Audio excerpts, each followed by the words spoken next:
Hello mga ka-journey, welcome back to my YouTube channel, Jen's Journey. So hindi pa po nakasubscribe ng ang channel, please subscribe Jen's Journey and click the notification bell para lagi kayong updated sa aking mga upload. And of course guys, sa lakas ng ulan dito sa amin ngayon, and araw-araw talaga umulan. Tapos dala na din ng bagyo.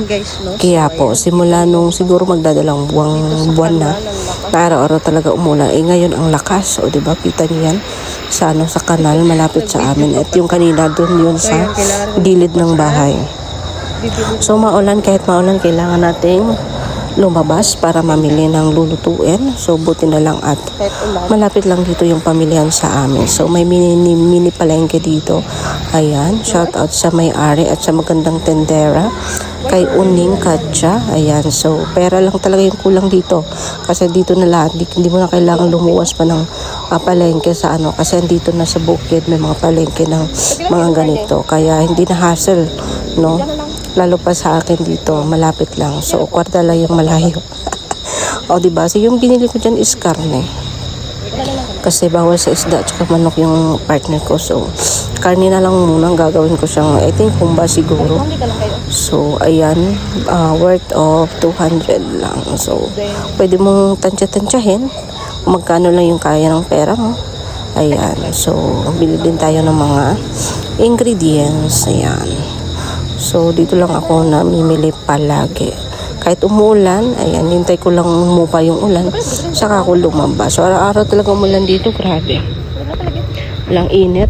Kalain mo yan, magdadalawang buwan na ganun yung panahon. Pero anyway, swerte pa rin tayo. Or dito sa amin kasi walang baha. Yung ibang lugar kasi bumabaha na. No, maraming nasalanta ng baha. Lalo sa downtown talaga, sa Davao. Na ano din sila sa baha. Pero dito sa amin kasi is probinsya. O malayo sa baha. Meron man, pero mga ganyan lang.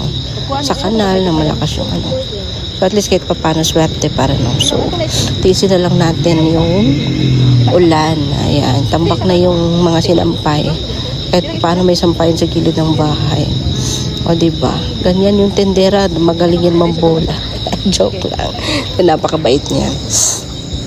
Ayan. So then dyan naman sa likod yung sari-sari store ng mama niya. Kaya ganoon kalapit. Mamaya, doon naman ako sa kabila. So, sa mga hindi pa po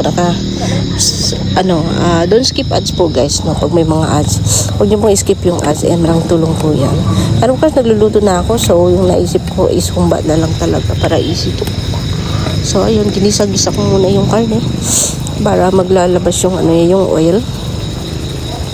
And dito lang ako nagluto sa electric cooker kasi sayang yung gas. And medyo matagal to palang butil. Ayan, diba may tubig na lumalabas. Walang oil. Di lumabas yung oil kasi di ko nilagyan ng oil. So, ganun lang kasimple kung ano lang ingredients na meron. And yun lang ilalagay. So, ano lang naman to. Hindi pang piyesta. Charot. Ayan, diba? Ang lakas ng apoy. Malakas din to sa Ayan, shoutout kay The Jill. All the way from Korea. Kay Philjap all the way from Japan. And of course, kay Sis Chay Maldita all the way from Spain. Kay Mrs. Hai. Thank you so much, Mrs. Hai, palagi. Ingat palagi dyan. And all the way from Japan si Mrs. Hai. And kay Johnny Team Sugo, shoutout sa inyo. And of course, ayan sa Chum family. Carol Malalag and sa team. And of course, to all the sponsors. Thank you so much. And ayan.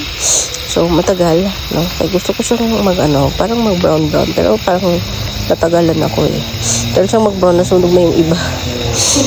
Diba? Ganun lang, luto dito. Wala namang magreklamo. Subukan lang magreklamo. At ayaw kong magluto, diba? Ganun ka, Ganun kataray. Ayan. So, mamaya-maya lalagyan na natin yan ng pampalasa.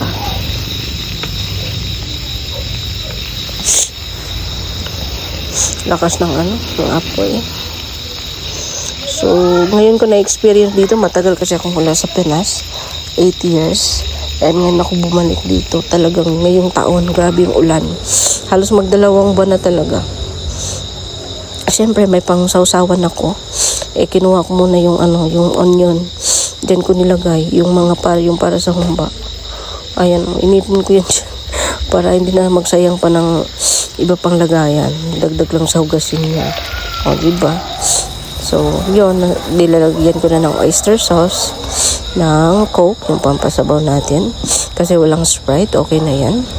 And magic, and toyo, and asin, konti. So, ganun lang.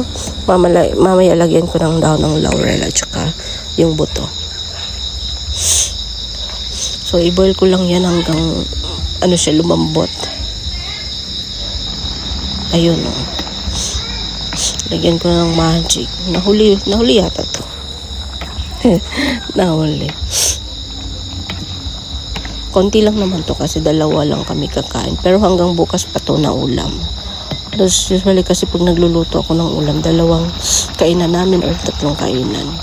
Ganon, para isa na yung pagluto. Ganon ako magluto. Yan, nilagyan ko na ng dahon ng laurel. Isa lang yung nilagay ko kasi yung partner ko ayaw ng dahon ng laurel eh. Pero yung buto, okay sa kanya. Lalo na yung durog, yung powder, yun. Iba din kasi ang lasa pag may dahon ng laurel. Diba? Pakuluin na lang yan hanggang lumambot. And ready to serve na yan. So, dito, malapit na talaga to.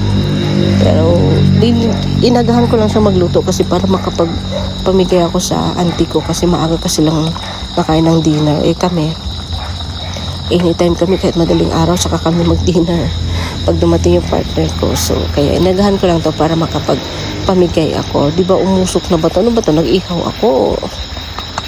Umusok na. Nasusunog. Kaya nilagyan ko yan dyan ng tubig kasi parang nasusunog siya.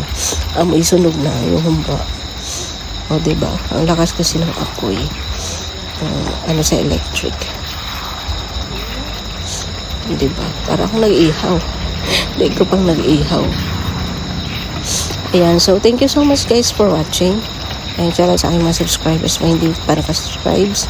Please subscribe sa Jen's Journey. Ayan. So, ayan. Ready to serve na yan. Hintayin ko lang yan lumambot for a moment. And okay na yan. Hintayin ko na lang yung partner ko para kumain kami. Ayan. Siyempre, mamigay sa kapitbahay. Yan ang kagandahan dito. Dito nakakalibre ako ng ulam. Pag may bigay, din ako magluluto. Pero nakakahiya naman din panay tanggap lang ako. Diba? Mamigay din. Kasi nakakahiya naman yun. O diba, okay na yan. Ayan, o diba, nabukang humba naman. Basta humba yan. Di nga lang kumplito sa sahog. Ayan. O diba, kahit papano. Ayan, bye-bye everyone. Thank you for watching.